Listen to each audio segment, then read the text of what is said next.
Paano magkaroon ng dalawang FB o dalawang messenger na hindi na kailangan mag-download ng application?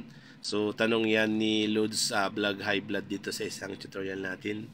So, ang tinutukoy niya po mga Lods katulad dito sa akin. Ayan. So, kung mapapansin nyo po, dalawang aking messenger, dalawa din ang aking Facebook. Ayan. So, ganito lang gawin mo Lods para po magkaroon ka ng dalawang Facebook at or iba pong application. So hindi ko lang alam kung applicable ito sa iyong device, okay? So hindi kasi lahat ng device mayroong ganito. So i-try mo pa rin, i-check mo baka po mayroon ang inyong device na setting.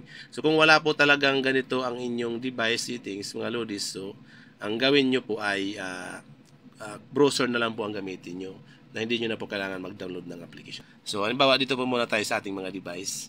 So, i-check nyo sa inyong mga device mga loaders kung mayroon. Open bang settings. Ayan. And then, dito po sa settings ng inyong mga device. So, search nyo lang po dito ang dual apps, clown apps, or apps, app clown, mga ganun, or special function mga loaders. So, iba-iba kasi ang setting ng ating mga cellphone. So, hindi ko alam kung ano po yung nakapangalan sa cellphone nyo, sa setting ng cellphone nyo, yung pag dual apps po mga loaders. So, dito sa akin, andito siya mga loads sa special function. Ayan, i-click ko lang ito, andito siya.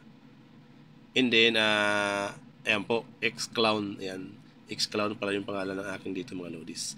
Sa iba nito, may nakita ko dual apps or clone apps. Yan sa kanila. So, i-click nyo lang po yan. And then, dito sa akin mga loadis, so kung mapapansin nyo, ayan. So, kung gusto nyo maging dalawa ang inyong account, so i-turn on nyo ng katulad nito, ayan, Facebook, and then Messenger. So, katulad sa akin, gusto ko maging dalawang account ko na Instagram or WhatsApp, o Instagram na lang. I-click ko lang yan, i-turn on ko yan. And then, mag-install po yan mga lodis. Wait nyo lang, ayan. Clone apps added to your home screen. Ngayon, balik kayo sa inyong screen, ayan. Ito na po yung aking isang Instagram apps.